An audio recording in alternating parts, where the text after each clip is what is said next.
Bismillahirrahmanirrahim. Assalamualaikum warahmatullahi wabarakatuh. Ya, kali ini saya ingin menjelaskan secara lebih cepat lagi bahwasan ini materi kuliah pengantar ilmu hukum ya.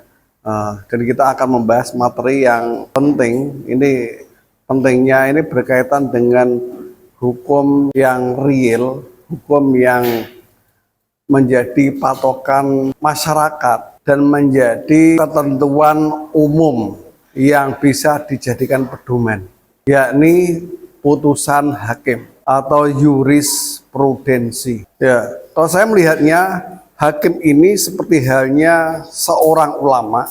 Ketika dalam masyarakat sudah ada peristiwa hukum yang relatif baru dan tidak ditemukan dalam teks kitab suci maupun hadis yang menjadi acuan dalam pembentukan hukum, dalam penyusunan hukum, dalam penentuan nilai-nilai apakah itu halal, haram, mubah, makruh, dan seterusnya. Ya, ini seorang ulama dituntut punya kemampuan. Tidak hanya kemampuan saja ternyata, bahkan lebih dari itu. Harus punya keberanian. Ini terkait dengan mentalitas. Berani untuk mengambil sikap, berani untuk mengambil tanggung jawab, melakukan pembentukan hukum, penyusunan hukum-hukum, tentu saja dengan argumentasi yang dikemukakannya, dan ini harus dapat dipertanggungjawabkan secara ilmiah. Kalau ada ulama memberikan penilaian ini halal atau haram, tentu ia akan dikejar. Apa dalilnya? Apa hujahnya? Apa argumentasinya? Jika tidak mampu menjawab, ya, ia akan digugat bahwa argumentasinya lemah, tidak kuat, batal bahkan. Tetapi ada juga ulama yang memilih posisi yang relatif safe, aman, daripada nanti dikejar. Kalau membuat hukum yang baru, menentukan hukum yang baru, dikejar apa argumentasinya, ya mending kita alih-alih mau melakukan ijtihad, ya memilih melakukan ittiba saja, mengikuti pendapat para pendahulunya dengan argumentasi salafus soleh, lebih ideal. Nah, padahal dalam konteks kekinian banyak sekali peristiwa-peristiwa yang baru, bahkan yang sifatnya disruptif, dan ini perlu dikaji secara agama bagaimana. Oleh karena itu saya melihatnya kebutuhan untuk beristihad dalam konteks kekinian itu sangat-sangat penting dan mendesak sekali. Entah itu ada berlatar belakang modernis atau tradisionalis. Nah, kebutuhan masyarakat akan hukum yang relate dengan kehidupan mereka itu sangat-sangat penting dan mendesak sekali. Zaman sudah berubah, tidak hanya modern lewat mesin-mesin pabrik yang semakin modern, tapi sudah merambah ke arah global, komunikasi, juga ada digitalisasi, ada AI, menuntut sebuah pengembangan cara kita membuat hukum juga dalam konteks fuqaha, keulamaan. Anda juga sebagai calon sarjana hukum, khususnya di bidang syariah, ya punya kemampuan di bidang itu, diharapkan. Ini menjadi tantangan Anda di kemudian hari. Nah, sama halnya dengan fuqaha atau ulama, seorang hakim ketika memutuskan perkara juga dihadapkan tantangan yang tidak jauh berbeda, sama, yakni perubahan dinamika sosial yang sangat cepat, kuat, dan masif ini. Dan hakim dituntut untuk melakukan analisis rapid, cepat, mengadili meskipun hukumnya tidak ada aturannya, tidak ada regulasinya. Ya, posisi ketiadaan regulasi, ketiadaan aturan ini secara akademik sering disebut sebagai kekosongan hukum. Nah, kekosongan hukum kalau kita lihat secara antropologis ini wajar terjadi. Mengingat kecepatan hukum, kecepatan orang dalam produsen dalam membuat hukum ini relatif lebih lambat daripada kecepatan masuk manusia dalam membuat perubahan. Kecepatan sosial itu jauh lebih cepat daripada kecepatan para pembuat hukum kita, baik legislatif maupun yudikatif dalam membuat hukum. Dan pihak yang dipandang punya kecepatan, ya tidak kecepatan, tetapi paling responsif, metode paling cepat dalam membuat hukum yang baru untuk mengimbangi dinamika perubahan sosial tadi adalah lembaga yudikatif atau yudisial ini. Tidak di ranah lembaga legislatif. Di legislatif, kalau mau membuat perubahan hukum, perlu dibuat rancangan undang-undangnya terlebih dahulu. Nah, ini PR-nya banyak sekali. Membuat RUU-nya. Saya itu, kalau membuat RUU tidak sembarang, harus dilambari, harus diikuti dengan naskah akademiknya. Analisis ilmiahnya bagaimana. Belum lagi diajukan, dibahas hingga diputuskan. Belum tentu dalam jangka waktu 5 tahun RUU tersebut diputuskan menjadi undang-undang. Tidak ada kepastian. Ya, kecepatan secara legislatif ya relatif sulit. Apalagi kalau antara pemerintah dengan lembaga legislatif tidak kompak. Kalau saling sandera satu sama lain. Nah, ini kecepatan legislatif relatif lebih lama, sulit, dan kompleks, sehingga pembentukan hukum yang baru relatif sulit untuk dibuat kalau memakai mekanisme legislasi atau pembuatan undang-undang yang baru. Ada mekanisme yang lebih cepat, yakni lewat putusan hakim. Hakim yang mana? Kalau hukumnya berupa undang-undang, kita bisa mengajukan judicial review ke Mahkamah Konstitusi.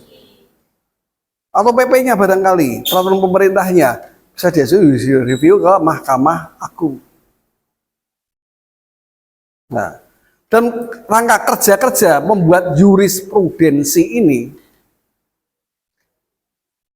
diperlukan tata cara yang akan dibahas pada materi kali ini, yakni seperti halnya di kalangan fuqaha ada kemampuan beristihad, ya.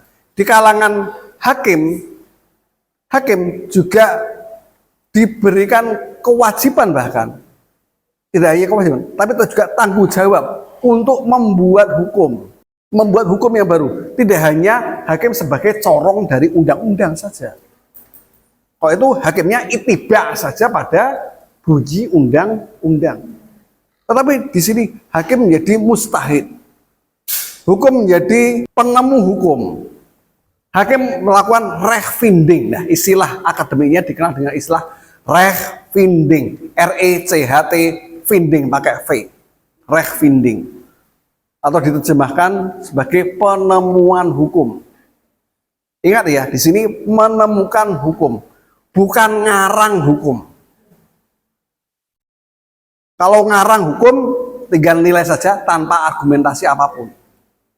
Nah, ketika hakim melakukan rechfinding, dia dituntut punya alasan-alasan, punya argumentasi-argumentasi sebagai jejak ilmiahnya dia dalam memberikan keputusan.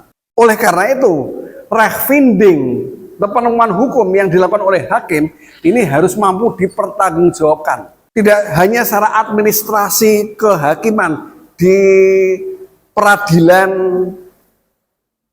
yang ada dalam lingkungan Mahkamah Agung, tapi juga secara akademik. Kita sebagai mahasiswa, atau nanti kalau Anda mau membuat skripsi, bisa melakukan studi-studi putusan yang sifatnya melakukan evaluasi atau melakukan penilaian bahwa putusan yang dilakukan oleh hakim ini Anda boleh melakukan penilaian apakah itu benar, salah, baik atau buruk. Kalau kita melihatnya dalam kacamata akademik. Nah, oleh karena itu juga saya menantang Anda semua, berani nggak mau membuat skripsi dari proposalnya terlebih dahulu yang bertujuan meneliti putusan-putusan hakim. Karena bagaimanapun juga, meskipun hakim ketika di peradilan dia dipanggil dengan sebutan yang mulia, tetapi bagaimanapun juga ia adalah manusia, bisa melakukan kesalahan. Jadi keputusan hukumnya bisa cacat, baik itu cacat moral, cacat prosedural. Silakan lakukan penilaian studi-studi yang mengevaluasi putusan-putusan hakim. Ya. Seiring dengan apa yang dilakukan oleh mazhab realisme hukumnya Karl Löwelin di pertemuan kemarin, Karl Löwelin itu adalah tokoh penyusun mazhab realisme hukum. Hukum itu yang real saja. Orang tidak perlu lihat law in the book, peraturan perundang-undangannya. Lihat saja law in action di lingkungan peradilan. Nah, itu hukum yang realistik, hukum yang real itu sesungguhnya di situ. Nah, bagaimana hakim memutuskan perkara. Dan perkara ini, urusan hakim ini menjadi pedoman bagi para pihak yang bersengketa. Lebih luas lagi, ini menjadi pedoman bagi masyarakat kalau mau menyelesaikan masalah perkara yang punya kesamaan masalah. Nih, ya, kita lihat satu persatu. Bagaimana sih mekanisme refinting yang perlu dilakukan? Ya, sebenarnya saya menganalisis ada setidaknya 5 langkah yang harus dilakukan oleh hakim dalam kerangka refinting ini. Yang pertama, karena tidak ngarang, hakim harus memahami betul makna tekstual dari regulasi yang ada. Karena hakim tidak ngarang hukum, tetapi menemukan hukum. Oleh karena itu, perlu ada patokan-patokan yang menjadi acuan bersama, yakni undang-undangnya terlebih dahulu. Meskipun undang-undang ini adalah data mentah, perlu diolah lagi oleh hakim lewat proses ijtihadnya, proses refintingnya. Ini perlu dipahami. Kan nggak ada ceritanya ulama diminta memberikan fatwa tapi tidak tahu dalilnya. Ya, berarti ulama ini tidak kompeten. Hakim juga biar punya kompetensi, bagaimana? Ya paham mana teks dari regulasi yang ada. Pahami dulu. Ini penting ketika nanti di langkah finalnya nanti ia melakukan interpretasi yang terkait. Jadi interpretasi yang sifatnya tekstual, seperti interpretasi gramatikal, secara grammarnya, tata bahasanya, per aturan, per pasal-pasal dalam aturan, maupun sistematiknya, hubungan antar pasal itu bagaimana. Nah, ini penafsiran atau interpretasi gramatikal sama sistemik. Pentingnya pemahaman atas teks undang-undang ini diperlukan oleh hakim. Pertama itu dulu. Karena hakim tidak ngarang hukum, tapi menemukan hukum. Langkah yang kedua, yakni mulai melakukan studi kontekstual. Sama di kalangan fuqaha tidak hanya lihat teks nas-nas Quran hadisnya, tapi juga mulai melakukan analisis kontekstual. Nah, demikian juga di kalangan hakim nantinya juga akan melakukan penafsiran secara kontekstual juga. Nah, melakukan studi kontekstual. Studi kontekstualnya apa? Nanti melihat bagaimana melihat sejarah terbentuknya seperti itu ya. Sejarah terbentuknya aturan perundang-undangan. Sejarahnya bagaimana? Secara historis. Nanti terkait dengan penafsiran secara historis. Ada hubungannya. Itu konteksnya. Konteks dibuatnya undang-undang itu secara historis bagaimana. Nah, historis ini berhubungan dengan paket interpretasi lainnya. Tidak hanya historis, tapi bagaimana penerimaan sosial, kondisi sosial masyarakat pada waktu itu bagaimana. Jadi ada kondisi sosiologis. Lalu adanya penafsiran sosiologis pada waktu undang-undang tersebut dibuat. Nanti juga dihubungkan bagaimana konteks kekinian, bagaimana sekarang ini. Dan konteks kekinian bagaimana. Apakah ini masih relevan atau sudah tidak relevan lagi. Selain analisis historis, sosiologis, juga perlu ada analisis tujuan. Dikenal dengan istilah penafsiran teleologis. Boleh dicatat. Penafsiran teleologis untuk mengembangkan tujuan. Tujuan hukum yang ingin ditetapkan apa sih? Kalau tujuan sudah dicanangkan, maka perangkat-perangkat untuk mencapai tujuan tersebut juga akan diberlakukan. Dalam rangka melakukan mengembangkan pemahaman kontekstual atas aturan perundang-undangan, atas regulasi yang ada, dan juga dikembangkan dalam konteks kekinian. Karena konteks hukum yang ada di kekinian ini yang melatar belakangi munculnya masalah yang diajukan oleh hakim, yang diajukan pada hakim. Jadi antara masa lalu dengan masa kini sebenarnya sinkron. Apa sih yang sama? Elemen-elemen apa sih yang sama? Nanti kelanjutannya hakim akan melakukan konstruksi hukum. Konstruksi hukum yang tepat apa? Hakim di sini bisa melakukan analogi atau mengkiaskan bahwa hukum yang baru ternyata punya kesamaan elemen dengan hukum yang lama. Nah, karena ada kesamaan elemen yang sama, maka ini bisa dikiaskan, bisa diibaratkan, sehingga membuat hukum-hukum yang baru yang mengambil dari hukum yang lama. Kalau Anda mendengar kata kias, kalau Anda akrab dengan dunia fikih, mungkin Anda akrab dengan istilah kias.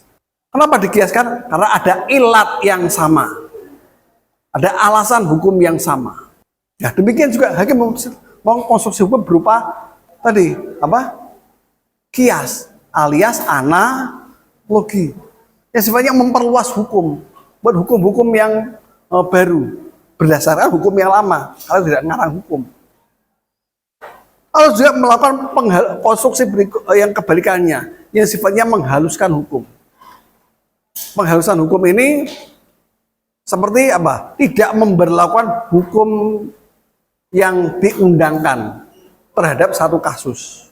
Misalnya, ketentuan dalam KUH Perdata bahwa orang yang bersalah, pihak yang melakukan kesalahan, atau orang yang melakukan kejahatan, orang yang melakukan tindak pidana, perbuatan melawan hukum, ini menurut KUH Perdata ya, diberikan kewajiban untuk memberikan ganti rugi pada pihak yang menderita kerugian. Pelaku kejahatan tidak pidana tidak hanya dibebani ancaman pidana, penjara, kurungan, denda,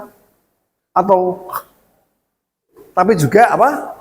Ada pertanggungan jawab konsekuensi secara keberatan, yakni apa? Memberikan ganti rugi. Tuh, misalnya saya mukuli orang, Nah, itu apa? Akibat hukumnya apa? Kalau saya mukuli orang, maka kewajiban keperdatan saya apa? Harus memberikan ganti rugi pada pihak menderita. Oh, ternyata ada suatu kondisi, ternyata tidak searah tapi dua arah. Fenomenanya tidak searah tapi dua arah. Saling berkelahi, pukul-pukulan, saling menganiaya satu sama lain. Nah, berarti apa? Konsekuensi hukumnya apa? Saling memberikan ganti rugi. Karena melakukan konstruksi penghalusan hukum, karena saling melakukan ganti rugi, ya wis, gak bu saja. Itu damai saja. Berarti hukum pemberian ganti rugi tidak diberlakukan. Atau melakukan argumentum contrario, konstruksi Yang ketiga, argumentum a contrario. Kalau kan argumentasi kebalikannya. Ya, boleh Anda memberikan, dimisalkan di PP 975 ini terkait dengan ketentuan adanya masa tunggu bagi bekas istri karena setelah melakukan perceraian ketika akan menikah lagi. Ada masa jedanya, ada masa tunggunya. Karena kita hidup di zaman yang kental dengan nuansa kesetaraan gender, bagaimana kalau membuat hukum yang tidak memberlakukan ketentuan masa tunggu itu tidak hanya kepada perempuan, tidak hanya kepada istri, tapi juga bekas suami. Tidak hanya bekas istri, tapi juga bekas suami. Bagaimana? Ini apa? Tidak hanya dibutuhkan kemampuan, tapi apa? Mental, berani mengambil tanggung jawab. Karena apa? Kullukum ra'in wa kullukum mas'ulun 'an ra'iyatihi. Pemimpin sebagai hakim itu juga memimpin bagaimana mengadili masalah supaya adil itu bagaimana. Tidak hanya dibutuhkan kemampuan, tapi juga keberanian. Bagaimanapun juga nanti ia akan dipertanggungjawabkan, mas'ul. Nah, bagaimana nanti ia mempertanggungjawabkan? Nah, diperlukan adanya penyusunan argumentasi yang tepat untuk mendukung keputusannya. Gitu saja, semoga bermanfaat. Sekian, terima kasih. Assalamualaikum warahmatullahi wabarakatuh. Kalau ada pertanyaan silahkan. Gitu ya, terima kasih. Maaf.